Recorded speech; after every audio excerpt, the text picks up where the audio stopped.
When you think of the greatest indie game ever made, what springs to mind? Undertale? Braid? Minecraft? Fuck it! What about the greatest games in general? Ocarina of Time? Portal? Skyrim? Fuck those games, because I say now, with no hyperbole, that Shadow, Treachery Cannot Be Tolerated is one of the most astounding feats of human triumph the world has ever seen, and makes the 10 symphonies of Beethoven look like utter dog shit in comparison. Created by Riyad Arifin, or God as we should be addressing him, this fucking titan of the industry is a story-driven first-person shooter revolving around the dissolution of the Soviet Union. We play as Ivan Zyarmo, a member of the ex-Soviet loyalists within Belarus, escaping life outside of the Union after the coup of the Belarusian Popular Front. Fearing for his life, Ivan travels from Minsk to Hallstatt in Austria, intent on living out his final days as a lens grinder. To his dismay, agents of the Belarusian government have tracked him down and intend on executing him for his war crimes committed against the state. With a new life and a daughter to care for, Ivan must defend himself for all those that seek to take away what he loves. Will his guilt destroy him, or can he overcome his grief to find forgiveness for his sins?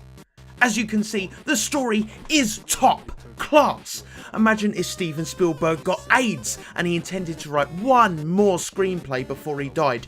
Wouldn't be half the story of this game. It's as if Quentin Tarantino and David Fincher had a baby who was like Michael Bay, but actually a human being who can understand pacing and human involvement in story. That's the level of narrative complexity we're talking about here, people, mixed so effortlessly with action-melded nuance. It's so good! The soundtrack is utter perfection, composed by a literal angel who heard the expertly crafted melodies of Stairway to Heaven and thought, yeah, I can do one better. If this soundtrack was heard by John Williams, he'd commit fucking suicide in shame that he didn't come up with it. There's something so perfect about the full brass band orchestral roars mixed with the space rock opera shedding of the Van Halen-led guitar choir that you can't help but lose a little cum while listening to it, as well as the faith that your first child would be a complete and utter failure compared to the brilliance of this soundtrack. Moving on to the performance, and what can be said, honestly, the game runs at such a high frame rate that you're able to see into the future at the time of your own death, where you will have passed away in front of your computer playing this game. Whether death is from starvation or utter glory at the third act stint through the rolling hills of northern Croatia depends on how far you get through the game. Then again, so brilliantly optimised is this game that it can be played on almost any platform. PC, laptop, Xbox One, PS4, PS3, PS2, Commodore 64, a waffle iron, the sun, your nan. This game performs so wonderfully on them all. There's no need for a controller for this game. Your imagination is all that is required. It's like VR if VR was made by Elon Musk while he was high on PCP. It's so genuine and real to life that every gunshot fired through that perfectly animated gun feels like Zeus, the god of thunder, climaxing.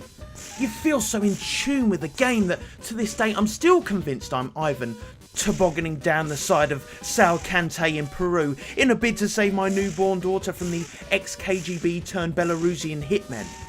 I can't comprehend my life without Shadow. Treachery cannot be tolerated. And when I do have such moments of weakness, I cry. I cry deeply, like losing a pet or a testicle. It's a deep hurt that never leaves you. It's pure grief. I am emotionally torn between the bond I share so deeply with this game that I might have to engage myself to the very files on my hard disk and the need to share this pinnacle of human evolution with the rest of you. And for $1.69 on Steam, there is no feasible reason whatsoever for any of you people listening not to go out and purchase this game. Actually, game is underselling it. This accomplishment, this victory, this zenith of human endeavour. You will like this game if you're like, just fucking kidding, you can't comprehend perfection.